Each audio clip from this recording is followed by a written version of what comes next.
I'm going to go ahead and get started. If you are here for the training on Rihanna, you are in the right place. So there's still a few technical difficulties that I'm having right now, but I promise you we will have something for you to see and to view and to discuss. So for those of you that are coming in and are viewing, if you want to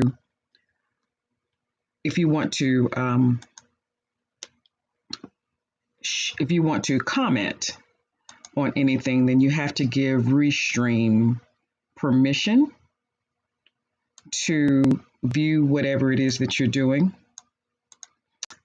And you also have to, because while I'm in the platform, I won't necessarily see what you are doing.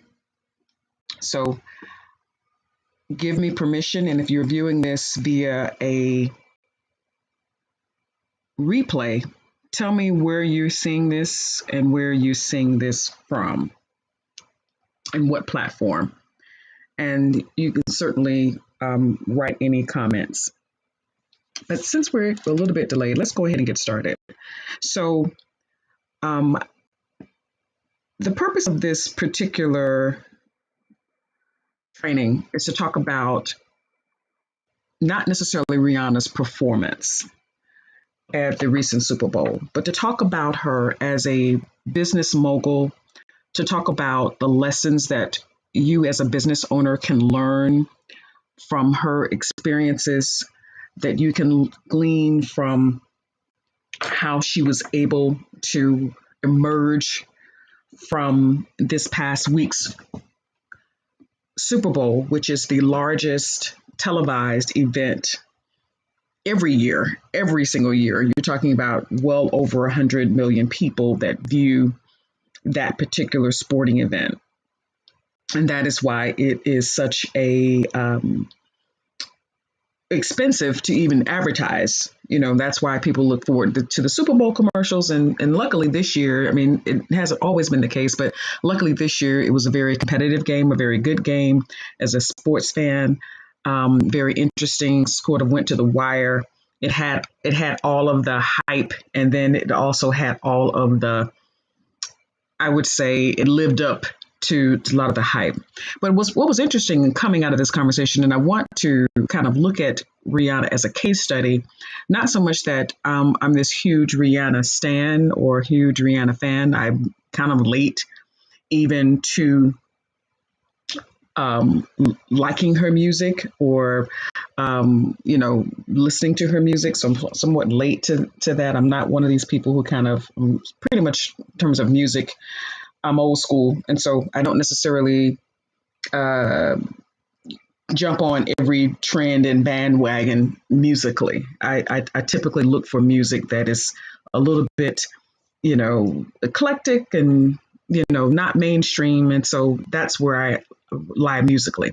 But I think that Rihanna's particular situation is a very interesting case study, of a woman who has emerged from her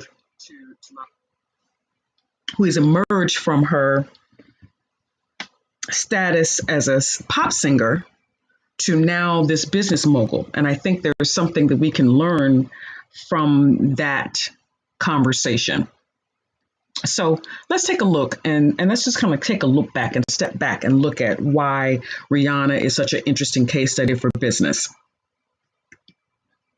So this is, masterclasses, if those of you who are kind of in the entrepreneurial space, masterclasses have become sort of the highest ascension to training and networking within the entrepreneurial space. People are paying literally thousands of dollars to be in certain master classes of people who are very high profile, who are very wealthy, who have a lot of influence.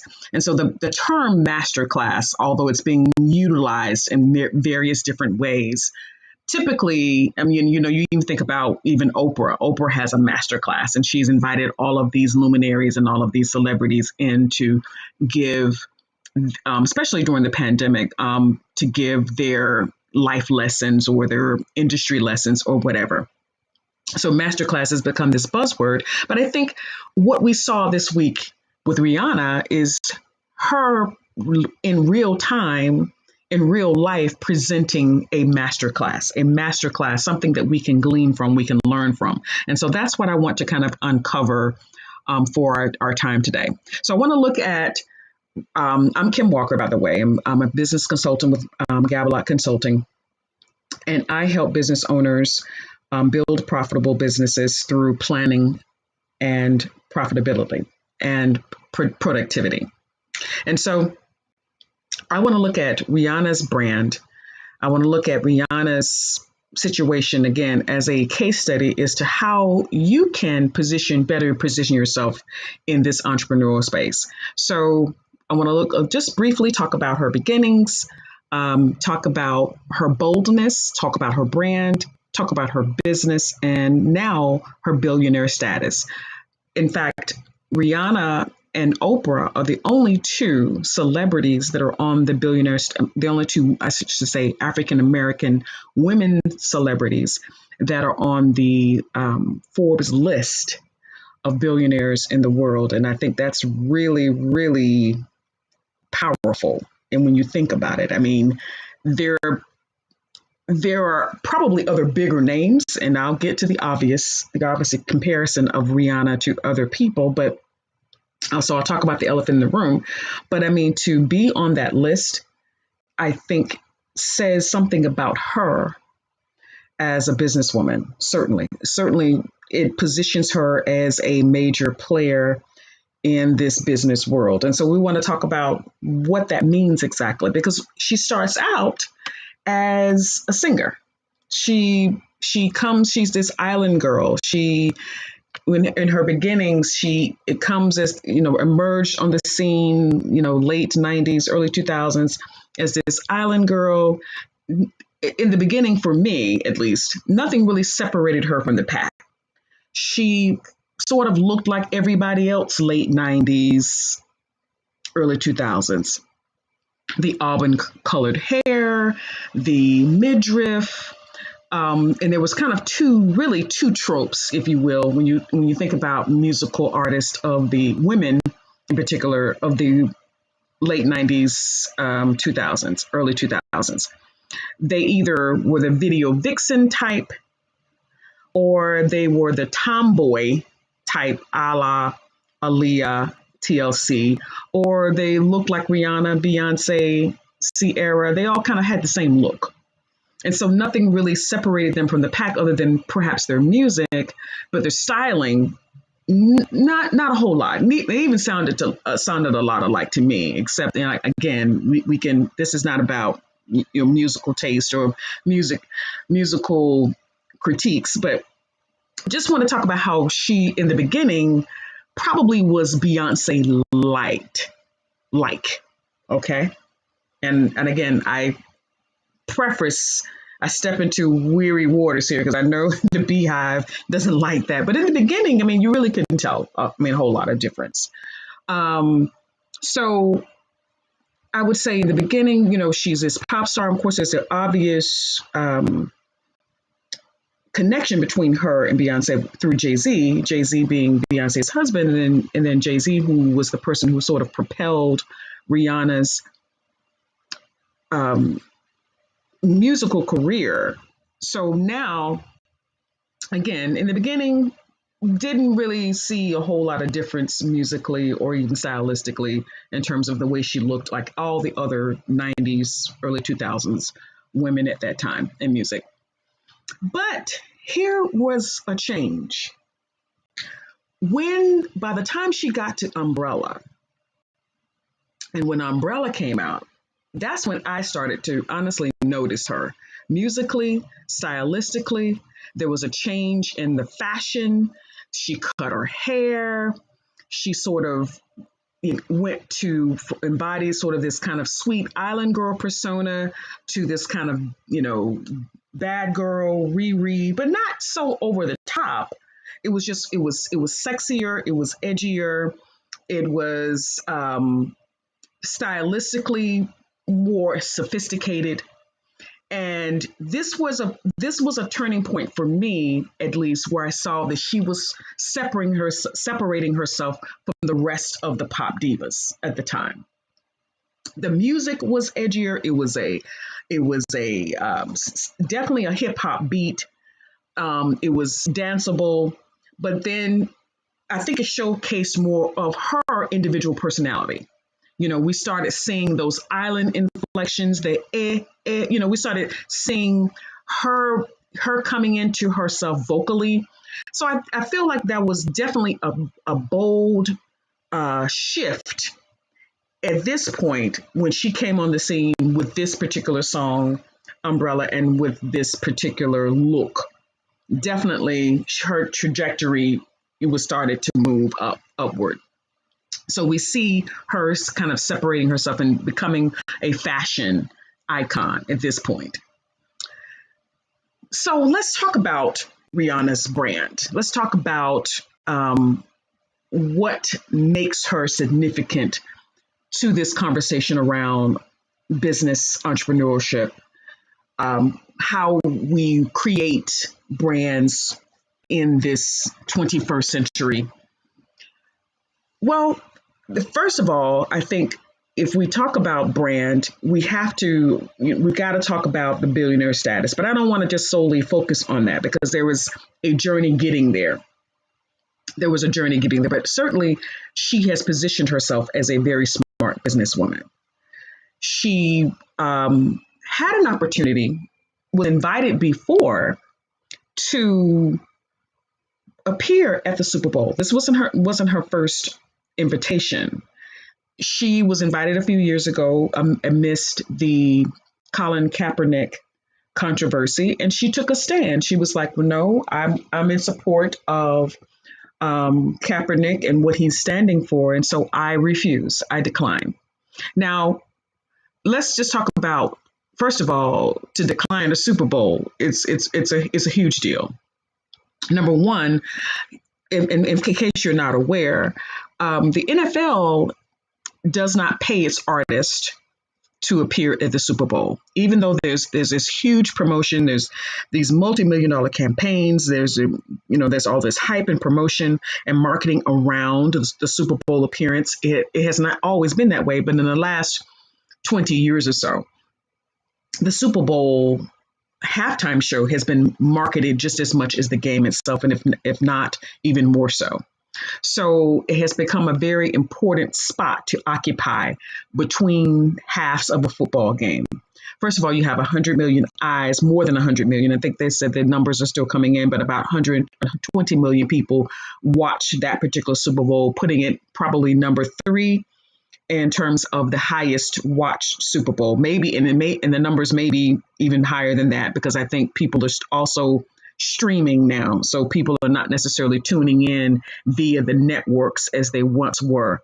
And so those numbers can probably, I would say, even lower than what has been published. I mean, higher than what has been published. But at any rate, so they don't pay the artists. So the artists come, they put on these shows, and the NFL doesn't pay them. But the fact that you have 100 million eyes glued to whatever it is that you do, that is going to have a tremendous effect on whatever things, businesses, brands, promotions, whatever you're selling. To have 100 million eyes on it is a good thing. Okay. So even since Rihanna's Super Bowl performance, her streaming of her music has elevated tremendously. People are going to Spotify's and all these other places. They're getting her music. They're revisiting her music. They're listening to it. She hasn't, now mind you, that this is a woman who has not performed on a stage in 7 years, has not had an album in a great deal of time. She took a break away from the music industry to branch off into these other businesses. And I'm talking about those businesses because that's really important. She is now a mother. She's of a young child. She's in a relationship. She's now, as we found out during the performance during the Super Bowl, that she is now pregnant with her second child. So Rihanna has taken a break from living life, from the music part of her life, and just decided, and even those who follow her on social media, she doesn't post that much. She has millions of followers, but she's not on the gram, flexing for the gram, all day, every day. And so, and at some point, I think she even even took down her social media. So we're talking, but which is a lesson in itself, which tells us that you don't necessarily have to be a person who is constantly on social media to make money. I mean, I think some people get that there are different ways to market yourself, but I think at her level, and the Beyoncés of the world, they don't necessarily have to be on the gram every day grinding and posting pictures and posing and doing duck faces, because their brands are so iconic. People are going to follow them simply just waiting for those very infrequent moments when they do post something. But at the same time, the first lesson, I think, is that she took time to go and live life and to do things her way.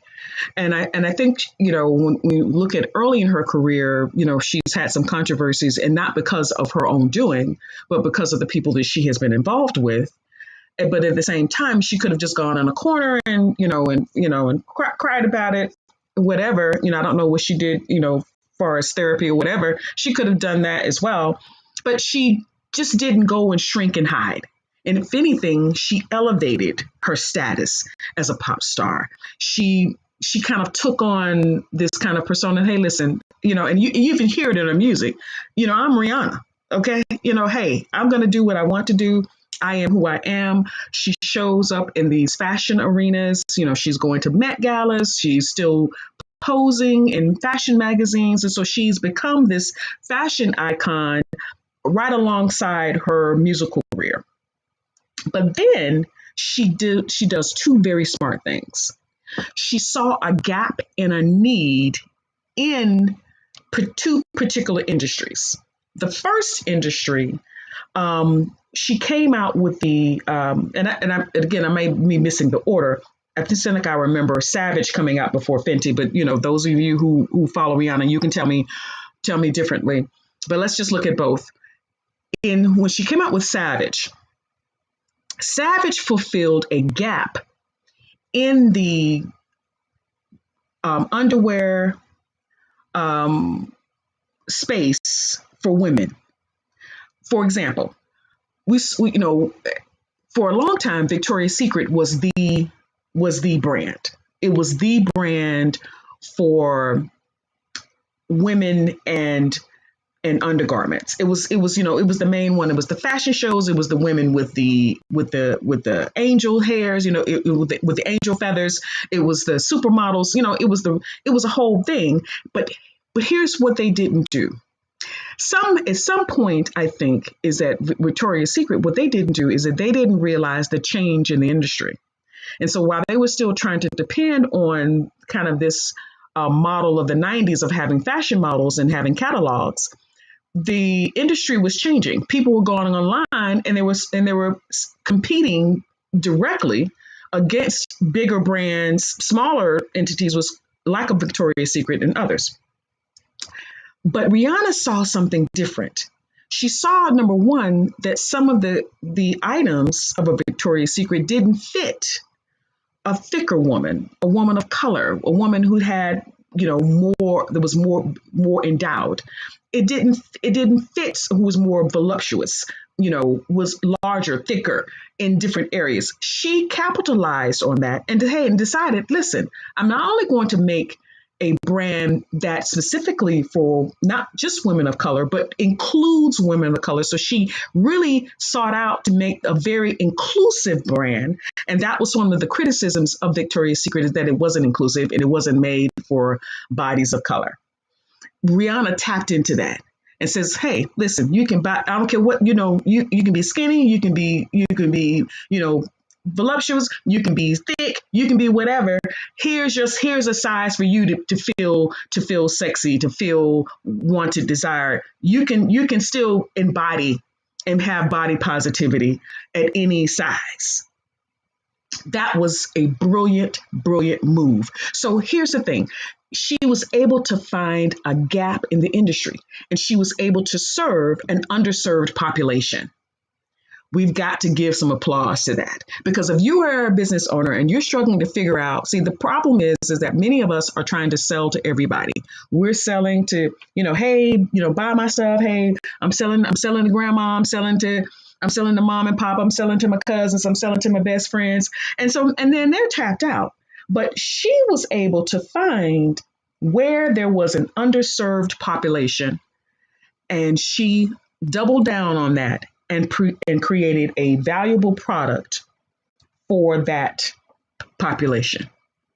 Brilliant move. And so now everybody's trying to get in on the Savage brand. Everybody wants to go. And then she started the runways too. But then everybody want to walk. And so she didn't have the same kind of body. She didn't have the real thin models. She had different body types, wearing and feeling great and looking great in her underwear brand. Brilliant move. The other move was Fenty. Now, I didn't even know Rihanna's last name was Fenty until Fenty makeup. I'm gonna be perfectly honest with you. Had no idea. Just knew her. She was, she's been these one name celebrity for so long. I didn't know her name was Fenty. When she came up with the Fenty brand, and she started out with a collaboration with a larger one, and then she bought them out and then became her own. I mean, come on. That was a brilliant move. And here's what she did again with that particular brand. She reached out to an underserved population. And I'm going to go back a little bit, because like I said, I was very loyal to Fashion Fair. Fashion Fair for a long time was pretty much the only, or one of a few, and I think Bobbi Brown was another one, but that was geared towards Black women and women of color. Black women in particular, because it was advertised and was owned by Johnson Publications and associated with Ebony and Jet. And so when you went to the mall to go get some lipstick and to get some foundations that matched your color, you could only pretty much find your color with Fashion Fair. And in fact, this was up until fashion. I think it's still around, but I think it, at some point the brand sort of crashed, and I think, and you can certainly or sold off, and you can certainly time it to when Ebony rebranded and Ebony stopped publishing for a minute, and then also got rid of Jet, because that was the place where it was advertised. So even as late as even maybe a couple of years ago, maybe 2 or 3 years ago, I was still on the list at a fashion store, at a major department store, where they was still selling the brand. It was still selling it. It's available. Inventory of and I would the lady would call me, hey, we got your product in, come see us. I was on that as of probably maybe 2 or 3 years ago. Then at the same time, I was still very loyal to the Fashion Fair brand. MAC sort of came in and started, having offerings for women of color and Black women, but it still wasn't a Black brand. It wasn't a Black brand that was Black owned. Rihanna came in here. Number one, she made the makeup in a variety of colors to match our skin, to match the variety of colors of the rainbow of Black women. They're from a very fair light to the darkest dark. And she created makeup to handle that very wide range of market, which some of our, other brands have been reluctant to do. They've been reluctant systemically been reluctant to cater to Black women. We buy makeup too. We buy lipstick too. But there have been some very systemic things within the beauty industry that have not catered to women of color. Rihanna stepped into that lane and killed it. She stepped into that lane and found a market to serve. And so you, as a business owner, if you can find your niche, and which takes me to the end of this branding piece. If you can find your niche, then you're able to leverage. And I know that name is kind of, honestly, that particular term has been overused, I think, because basically it's a niche is simply a specialized market. But the key is that you should be selling to you should have a particular person in mind, meaning that you should have what they look like, where they live, what their age is. You should have a demographic and a picture in your mind, what we call an ideal avatar of who you're selling to. And Rihanna did that in both places with the Fenty and the Savage brands. And it's been it's been those two things. It's been those two decisions.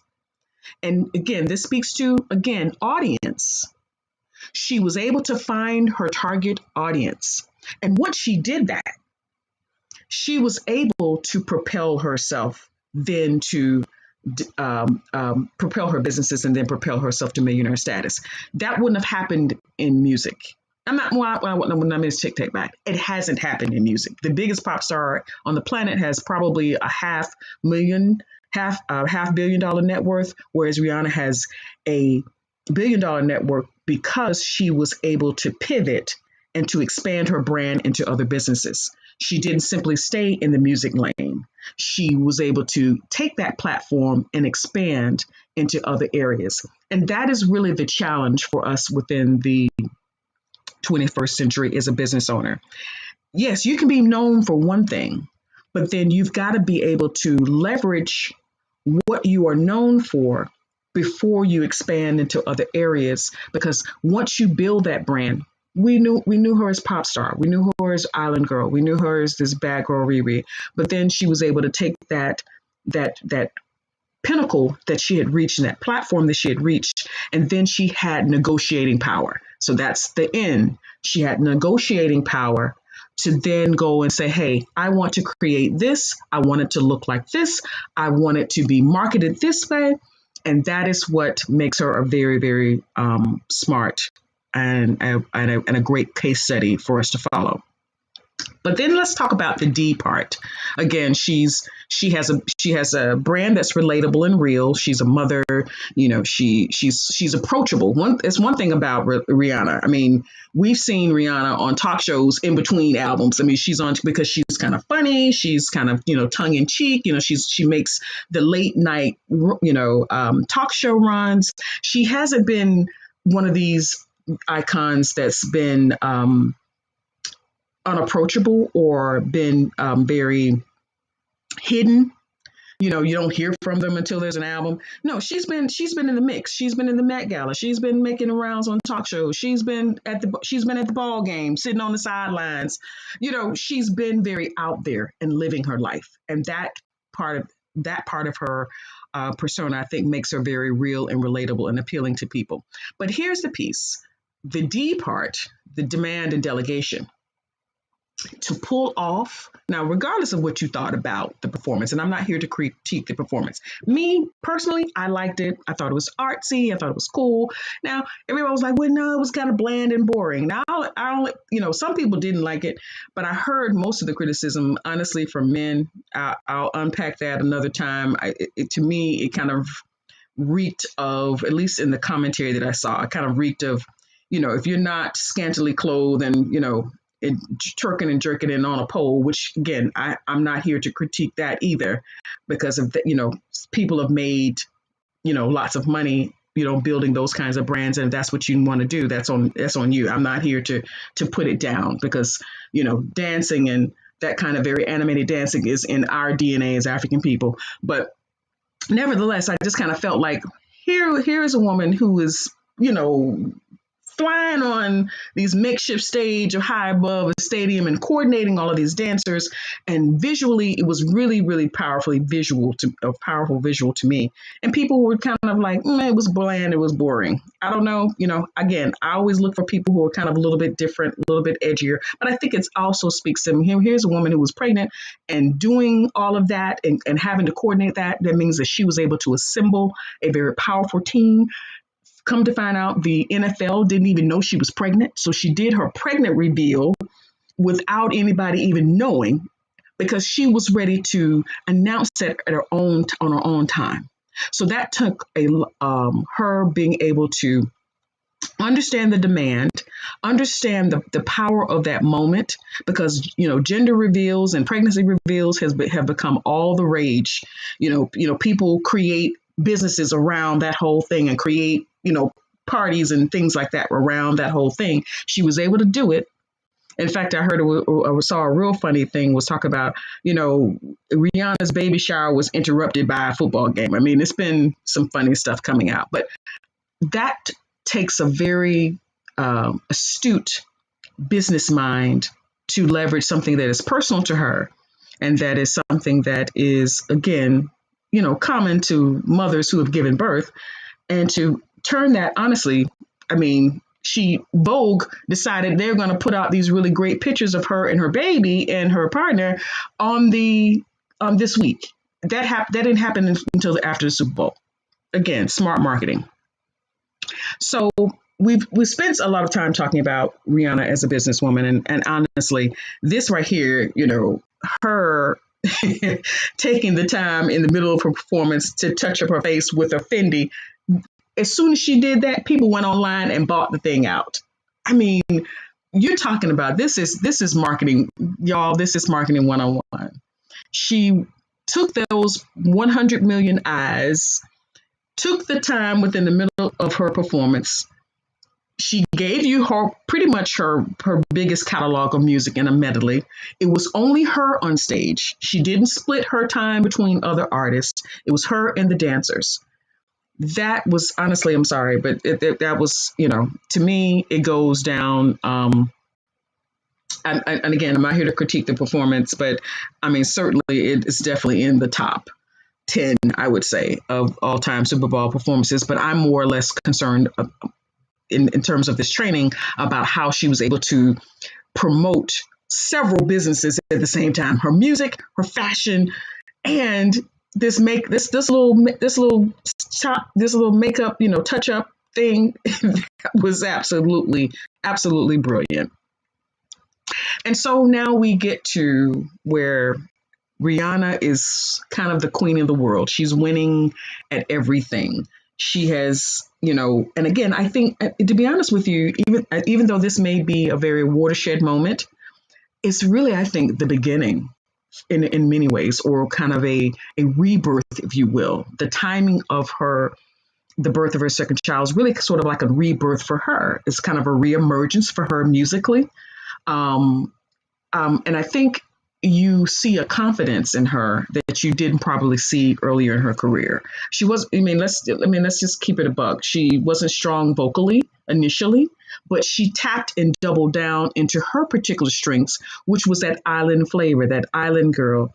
And she has become, I think her song from the Wakanda soundtrack, that is a beautiful vocal song. I mean, it's soulful, it was powerful, and you see here where she's kind of winning at everything.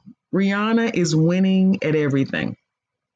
And so, while most of the world may not ever be a billionaire, I think that at the end of the day, we can learn that, first of all, find your lane and excel in it, whatever that may be. Find it, excel in it, and then while you're there, give a good product, give a good service.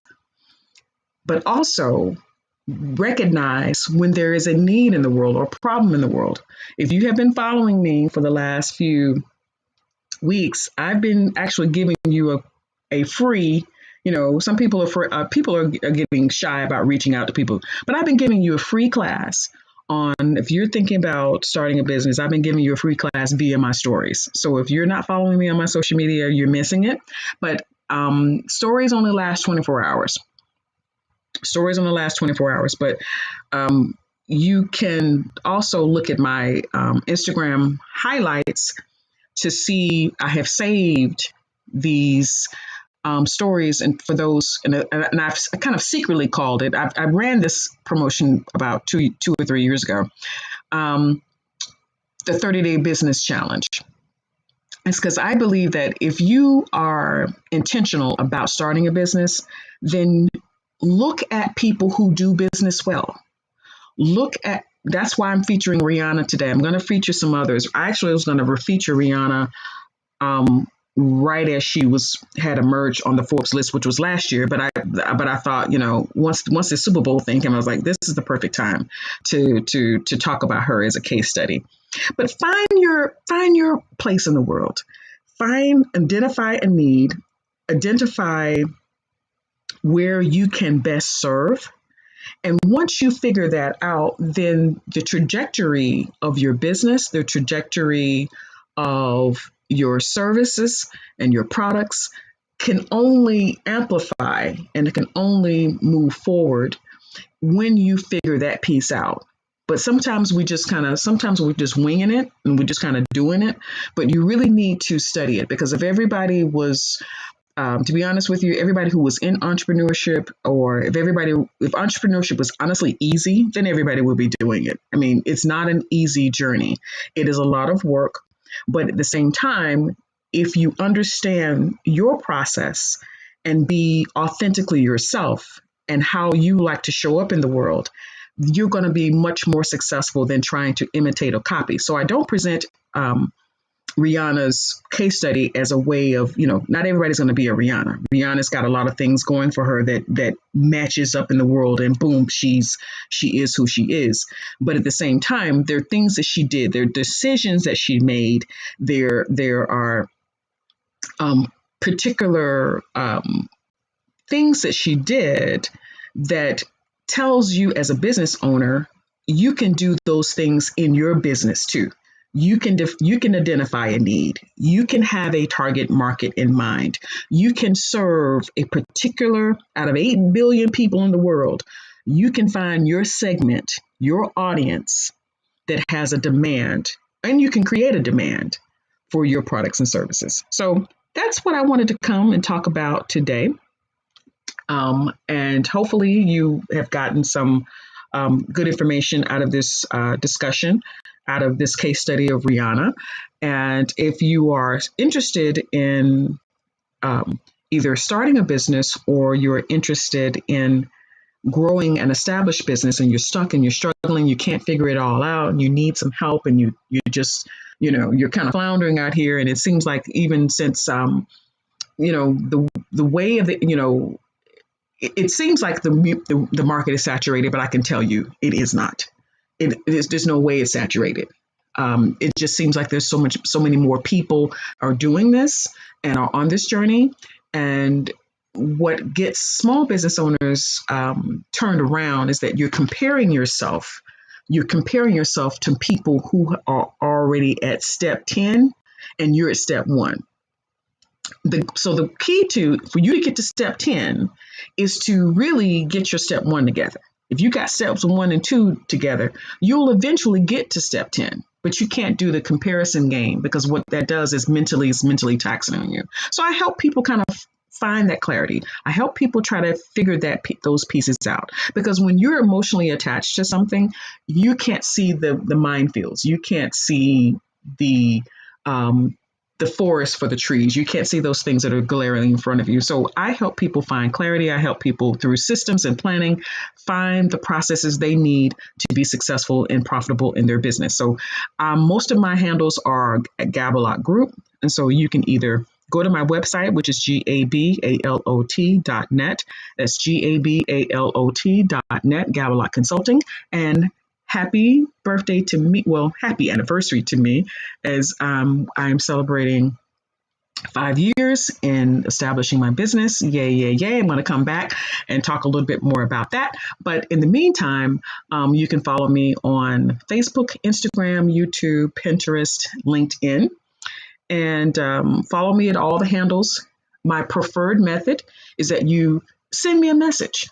You can comment. I'm guess what? I'm commenting and I am engaging with people in my direct messages if they're interested in starting a business or growing their business or finding clarity in your business. I find that that's what most people need, is finding clarity and doing like Rihanna, you know, finding your Fenty, your Savage, and so and figuring those pieces out. So if you need help in that regard, please reach out to me.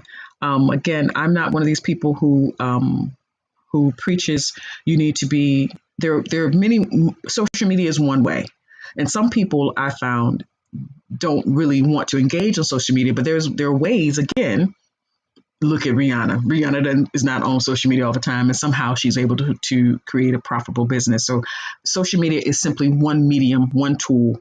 If you want to do online marketing, offline marketing can be done as well. And we can explore that. So again, I have my business mentoring program that's opening up. So you need to go ahead and go to my website, go to any of my social media pages, send me a DM, start the conversation there, fill out a contact form, and we can go from there. All right. Well, I thank all of you for joining me here today as we did this case study on Rihanna, and I hope that you will build a profitable business wherever you are. Take care. God bless, and I'll talk to you soon.